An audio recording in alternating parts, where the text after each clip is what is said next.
वज़ीर तवानाई खुर्रम दस्तगीर ने कहा है कि कोई बड़ा फॉल्ट नहीं आया, अगले 12 घंटों में बिजली बहाल हो जाएगी। पावर जनरेशन के वक्त एक एक मेगावाट को देखा जाता है। मौसम सरमा में बिजली की तलब कम होने की वजह से सिस्टम ज्यादातर रात को बंद कर दिया जाता है।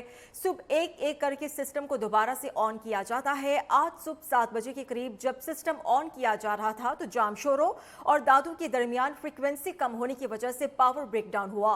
विफाकी वजीर ने यह भी बताया है कि ब्रेकडाउन शिमाल से जुनूब तक आया है। हम आहिस्ता आहिस्ता जुनूब से शिमाल की तरफ सिस्टम बहाल कर रहे हैं। तरबेला और वारसक से कुछ सिस्टम बहाल करना शुरू कर दिए हैं।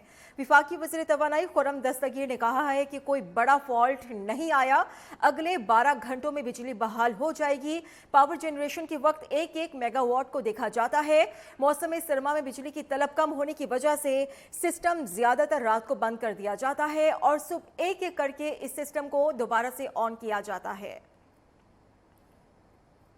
वज़ीर तवानाई खुर्रम दस्तगीर ने कहा है कि कोई बड़ा फॉल्ट नहीं आया, अगले 12 घंटों में बिजली बहाल हो जाएगी। पावर जनरेशन के वक्त एक एक मेगावाट को देखा जाता है। मौसम सरमा में बिजली की तलब कम होने की वजह से सिस्टम ज्यादातर रात को बंद कर दिया जाता है।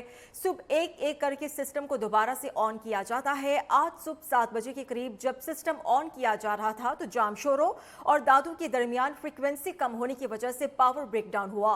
विफाकी वजीर ने यह भी बताया है कि ब्रेकडाउन शिमाल से जुनूब तक आया है। हम आहिस्ता आहिस्ता जुनूब से शिमाल की तरफ सिस्टम बहाल कर रहे हैं। तरबेला और वारसक से कुछ सिस्टम बहाल करना शुरू कर दिए हैं। विफाकी वज़ीर तवानाई खुर्रम दस्तगीर ने कहा है कि कोई बड़ा फॉल्ट नहीं आया, अगले 12 घंटों में बिजली बहाल हो जाएगी। पावर जनरेशन के वक्त एक एक मेगावाट को देखा जाता है। मौसम सरमा में बिजली की तलब कम होने की वजह से सिस्टम ज्यादातर रात को बंद कर दिया जाता है और सुबह एक एक करके इस सिस्टम को दोबारा से ऑन किया जाता है।